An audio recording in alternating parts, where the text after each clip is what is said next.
কে জানাই শুভ রথযাত্রার শুভেচ্ছা ও অভিনন্দন। ভিডিওটা যেদিন বানাচ্ছি সেদিন হচ্ছে শনিবার, মানে রথে আগের দিন। তো সাডেনলি মামনি বললো যে চল অনিন্দিতার বাড়িতে, মানে আমার বেস্ট ফ্রেন্ডের বাড়ি থেকে ঘুরে আসতে, কারণ ওর বাবার শরীরটা একটু খারাপ, তো দেখে আসি। তো ওখান থেকে যেহেতু সেদিন সকালেই জানতে পেরেছি যে আজ বাদেই কাল রথ, তো সেগুলো তো কিনতে হবে, তো সেই দেখা করে বাজার থেকে দেন একটা রথ আর মানে নতুন নিয়ে এসে গুছাচ্ছিলাম বাড়িতে এসে। এবার কীভাবে যে এত টাইম চলে গেছে বুঝতে পারিনি, দুটো রথ সাজাতে সাজাতে। হ্যাঁ, মনটা একটু খারাপ লাগছিল যে আমার মেয়েটা নেই। আবার মেয়ে মানে এটা ভেবো না যে আমি আবার কবে ম্যারিড হলাম, আরে মাসিও মা হয়। যাই হোক, তো ও থাকলে আরও ভালো হতো। মনটা তো খুঁতখুত করছিলই ওর জন্য, সেটা তো সবসময় করবে। তো সেটা নিয়ে তো আর ভাবলে হবে না। এদিকে আমাদের রথটা তো রেডি করতে হবে, এদিকে বাবা একটু হেল্প করছিলো। বাট ওই যে বলে না, আমার আবার সব সময় পছন্দ হয় না কারোর কাজ, আমি করতে বসলে আমার একটু খুঁতখুত লেগেই থাকে। তো আমি, সবাই বললো যে যাক তোরটা তুই কর, তো আমি আমারটা করতে বসে গেছিলাম। তো রাত্রির বেলা অবধি পুরো শেষ হয়নি, আমি সকালবেলায় উঠে আবারও রেডি করতে বসে গেছিলাম। রাত্রিবেলায় শুধু পেপারগুলো লাগিয়ে রেখে দিয়েছি, সকালবেলায় ফুল টুলগুলো ঠিক করেছিলাম। দেন হট করে মামনি বললো যে চল মেয়েটার জন্য যাওয়ার সময় রথ নিয়ে যাবো, কজ আমি মানডেতেই আবার বানু বাড়ি যাচ্ছি। তো যাবো, মেয়েটার জন্য রথ নিয়ে যাবো না তা হয়? তো মেয়েটার জন্যও রথ নিয়ে এসেছিলো বাবা, কিন্তু তার আগে এগুলো গুছিয়ে নিচ্ছিলাম। আমার ছোটোবেলায় রথ নিয়ে বেরোনোর এক্সপিরিয়েন্স নেই, তো আমি জানি না এটা কেমন লাগে, বাট শুনেছি বানুর মুখে খুব মজা হয়। আমি না যেতে পারি, আমার মেয়ে তো যেতেই পারে, তাই না?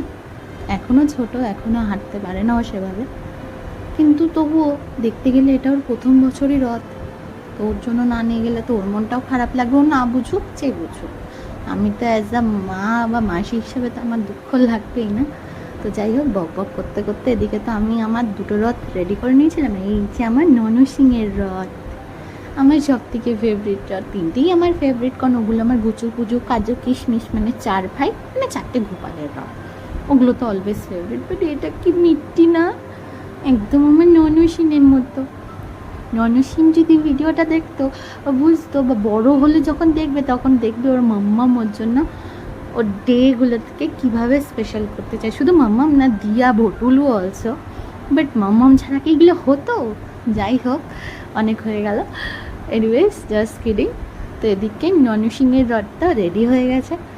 খুব বেশি মানে জ্যাবরা আমি পছন্দ করি না, বাট একটু যদি এইসব মানে ঝুলপি বলে যায় আই থিঙ্ক, তো এগুলো দিয়ে যদি একটু না সাজাই তো সেটাও তো আবার ভালো লাগে না। তো এদিকে একটু একটু করে আঠা লাগিয়ে কাগজে লাগিয়ে র্যাপ করে নিয়েছি, দেন এই ফুলগুলো লাগিয়ে দিয়েছিলাম, দেন দড়িটা একটুখানি ঠিক করে তো করতেই হবে, তো ওইটা দেখতে দেখতেও করে নিয়েছি।